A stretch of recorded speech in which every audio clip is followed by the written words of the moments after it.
Survival is not a hobby. It's not entertainment. It's not theory.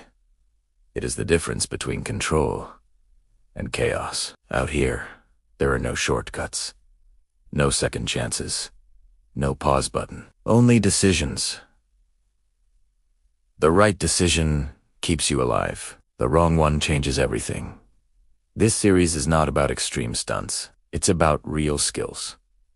Practical knowledge, the kind of discipline that turns fear into focus. Because when the unexpected happens, you don't rise to the level of hope. You fall to the level of your training. This is where preparation begins. This is where awareness sharpens. This is where survival becomes skill. Welcome to the wild. Top 10 survival skills. Everyone should know the foundation of survival. Imagine this. No phone signal, no roads, no help coming. Just you and the wild. Survival is not about strength. It's not about expensive gear.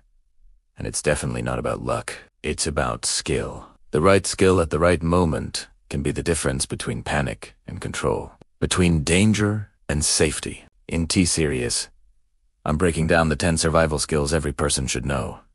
Not theories, not movie tricks, but real, practical abilities that could one day save your life. And we begin with the 2 skills that form the absolute foundation of survival.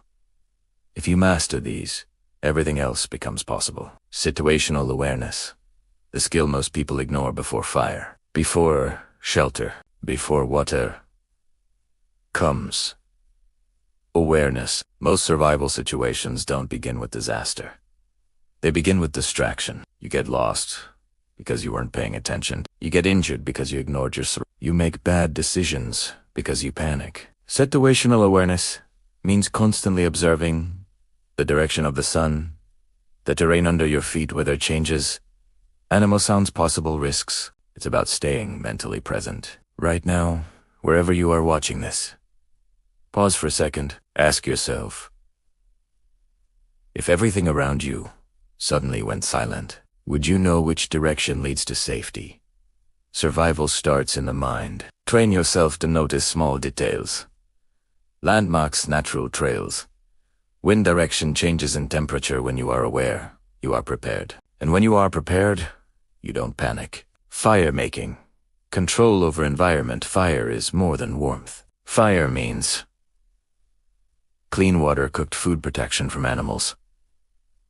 Psychological comfort, a rescue signal. Without fire, survival becomes 10 times harder. Every person should know at least 3 ways to start a fire. Lighter or matches, ferro rod, friction method. But here's what most people don't understand. Starting a fire is not about sparks. It's about preparation. You need dry tinder, small kindling, larger fuel with proper airflow. Build your fire structure before lighting anything. Because in survival, preparation saves energy, and energy is life. Imagine night falling in the jungle. Temperature dropping. Strange sounds around you. Now imagine having no fire. That feeling is what makes fire one of the most powerful survival tools ever discovered. Master fire, and you control fear. Awareness keeps you from getting lost. Fire keeps you alive once you are. But even with awareness, ebb and wheat fire, your body can only last 3 days without something far more critical. And in the wild, finding it is harder than you think. We're diving into the skill that determines whether you survive 72 hours or not. Because survival isn't about comfort, it's about priorities. And the next priority might surprise you. The 72-hour rule in part 1. We talked about awareness and fire. But here's the reality. You can survive weeks without food. You can survive days without sleep. But without water, 3 days. Sometimes less. Survival follows a rule of priority, and water sits at the top. In this part, we break down the next 2 critical survival skills that determine whether you last 72 hours or collapse before rescue ever comes. Finding and securing water. Water is not optional. It is not negotiable. In a survival situation, dehydration weakens your body fast. Loss of focus, headaches, poor decision-making, muscle cramps, fatigue, and poor decisions in the wild are dangerous. The first rule: don't wait until you are thirsty. Start searching for water immediately. Look for Low ground areas, valleys between hills, animal tracks leading downhill, green vegetation in dry environments. Insects flying in one direction. At sunset, nature always leaves clues. Here's something most beginners get wrong. Clear water does not mean safe water. Even the cleanest looking stream can carry bacteria, parasites, or contamination upstream. That's why the real survival skill isn't just finding water. It's making it safe. Making water safe. There are 3 reliable methods. Boiling, the most dependable. Bring water to a roll-in boil for at least 1 minute. Filtration. Portable filters remove most bacteria and debris. Improvised filtration. Layer sand, charcoal, and cloth to remove particles before boiling. If fire is available, boiling is your safest choice. Remember, dirty water can make you weaker than dehydration itself. Water keeps you alive, but safe water keeps you functional. Building effective shelter once water is secured. Exposure becomes your next threat. Rain, wind, cold nights, direct sun. The environment doesn't need to be extreme to become dangerous. Even mild weather can turn serious when you're exhausted and exposed. Shelter is not about comfort. It's about protection. Choosing the right location before building anything. Ask, is this area safe from flooding? Are there signs of animal activity? Is there overhead danger from falling branches? Am I protected from wind direction? A bad location can undo hours of hard work. The goal of shelter is simple. Insulate from the ground, block wind, protect from rain, retain body heat. Even a simple lean-to made from branches and leaves can dramatically increase survival chances. Imagine this. It's midnight. Rain begins unexpectedly. Your clothes are soaked. Your fire struggles. Without shelter, your body temperature drops faster than you realize. Hypothermia doesn't only happen in snow. It happens when your body loses heat faster than it can produce it. A well-built shelter is not a luxury. It's a barrier between control and collapse. Awareness protects your decisions. Fire gives you power. Water keeps you functioning. Shelter protects your body. But survival isn't only physical, because even with all 4 of these skills, if you lose direction, if you panic, if you move without purpose, you could walk further away from rescue instead of closer to it. In part 3, we're stepping into one of the most underestimated survival skills, the ability to navigate and stay mentally in control when everything feels uncertain. And this is where survival becomes a test of discipline. Direction and discipline. You have fire. You have water. You have shelter. But here's a hard truth. None of it matters if you don't know where you are. Every year, experienced hikers, hunters, and outdoor explorers get lost, not because they lacked strength, but because they lacked direction. And once direction is lost, panic follows. In this part, we're stepping into one of the most underestimated survival skills of all. Navigation and the mental discipline that keeps you alive when uncertainty takes over. Because survival is not only physical, it's psychological. Navigation without technology in the modern world. We depend on GPS, but batteries die. Signals disappear. Devices break. When that happens, your environment becomes your map. The first rule of natural navigation. Stop moving blindly. Movement without direction wastes energy and increases risk. Instead, observe. Using the sun rises in the east and sets in the west. At midday in most regions, it sits roughly toward the south in the northern hemisphere. By tracking its movement, you can maintain a consistent direction. Create a simple shadow stick. Place a stick upright in the ground. Mark the tip of the shadow. Wait 15 to 20 minutes. Mark the new shadow tip. The line between marks runs roughly west to east. Simple, reliable, effective. But here's where many people fail. They keep changing direction. They second-guess themselves. They panic and start walking faster. In survival, consistency beats speed. Choose a direction with logic and commit to it. Using natural clues, nature provides patterns. Rivers often lead to larger bodies of water or human settlements. Animal trails can indicate water sources. Moss may grow thicker on shaded sides of trees, though never rely on this alone. Wind patterns can signal weather shifts. Navigation is about combining clues, not trusting just one. And most importantly, if you're unsure whether to move or stay, sometimes staying put increases your chance of being found. Mental control under pressure, this is the skill nobody talks about enough. You can know every survival technique in the world, but if panic takes control, your skills become useless. Fear speeds up breathing. It clouds judgment. It drains energy. The moment you realize you are lost or in danger, apply one rule. Stop. Breathe. Think. Observe. Plan. Control your breathing first. Slow, deep breaths signal safety to your nervous system, and a calm mind makes better decisions. Imagine hearing an unknown sound at night. Your heart races.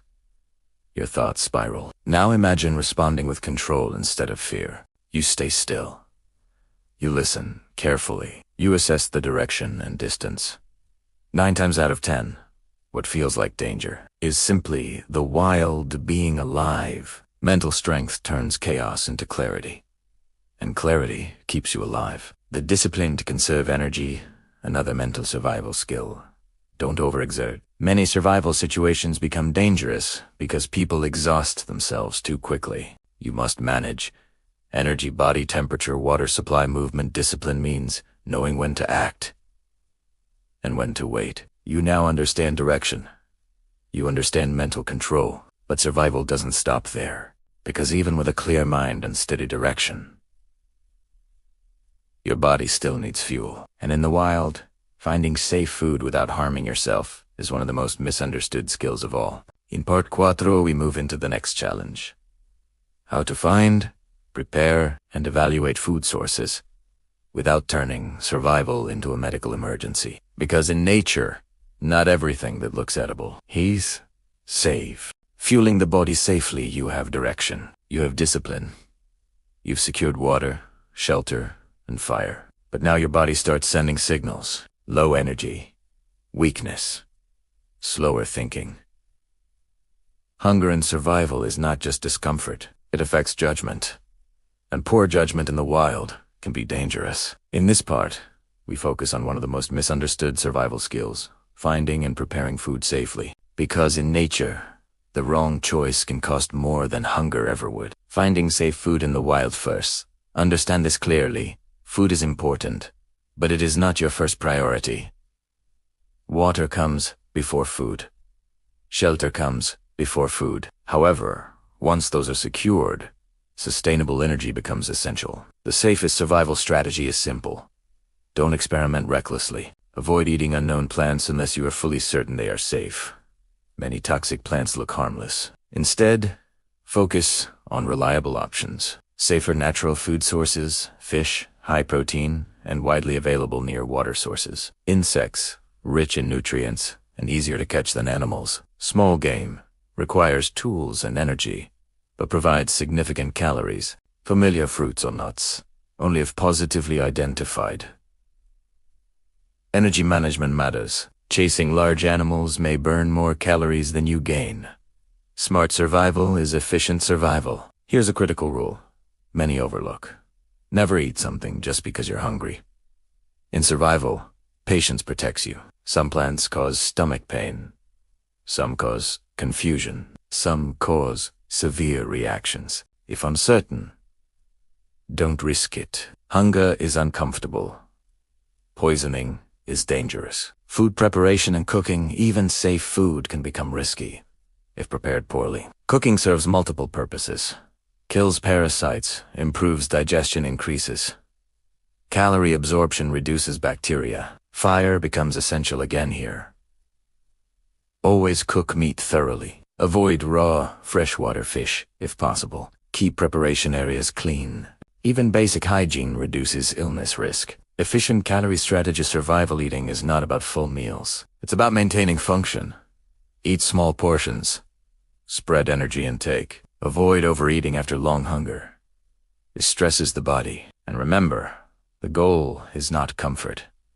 The goal is stability. Imagine finally catching food after hours of effort. You rush the cooking. You eat quickly. Now imagine getting sick miles away from help. In survival, discipline applies even when you succeed. Every step must be controlled. That control separates preparation from desperation. Energy conservation through smart decisions. Sometimes, the best survival decision is not hunting at all. If rescue is likely soon, conserving energy may be smarter than risking injury. Ask yourself, is this worth the energy cost?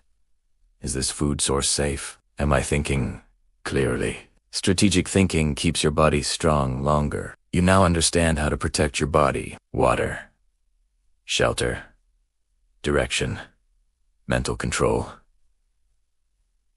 food.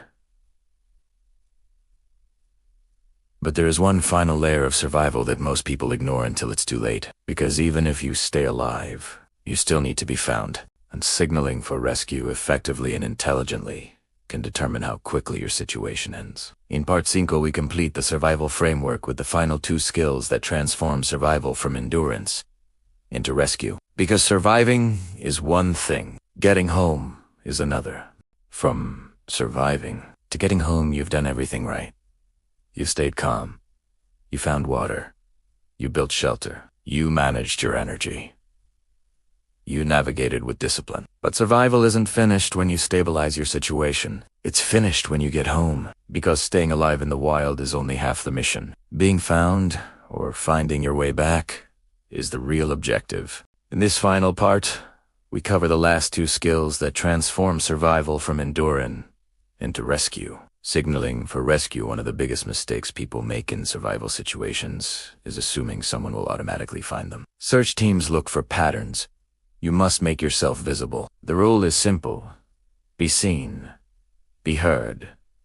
Be noticeable. Visual. Signals. Fire is powerful, but smoke is even more visible. Add green leaves to create thicker smoke. Build 3 fires in a triangle if possible. This is a recognized distress pattern. Use reflective surfaces like mirrors, metal, or even water bottles to reflect sunlight.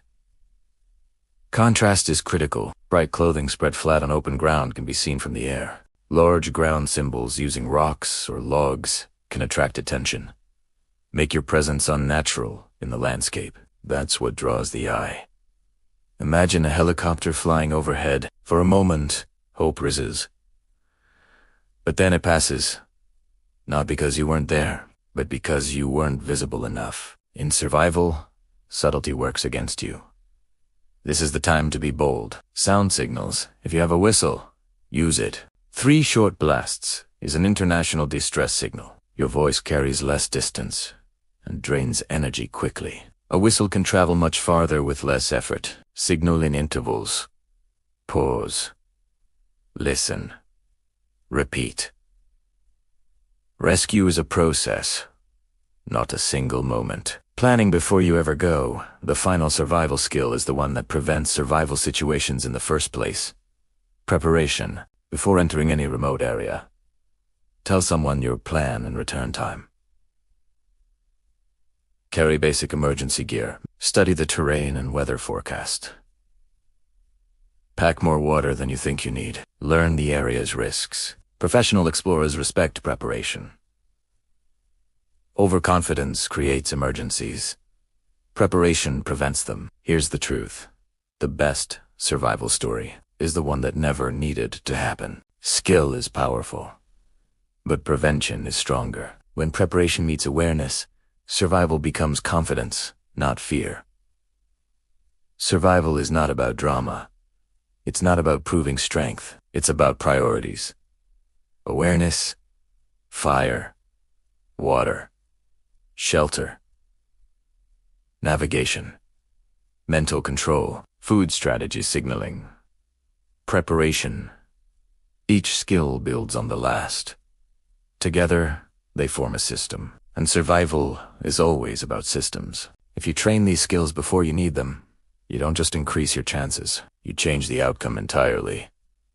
Because when the unexpected happens, you won't panic. You'll act. And that difference changes everything. Survival isn't about being fearless. It's about being prepared. Every skill you've seen Here awareness, fire, water, shelter, discipline. They are not extreme abilities, they are foundations. The wild doesn't reward strength. It rewards patience, observation, clear thinking under pressure. Train before you need it. Think before you move. Prepare before you explore. Because when the moment comes, and it always comes without warning, skill will speak louder than panic. If you're serious about mastering survival, stay consistent. Stay disciplined. And I'll see you in the next build, the next lesson, the next challenge. Until then, stay sharp.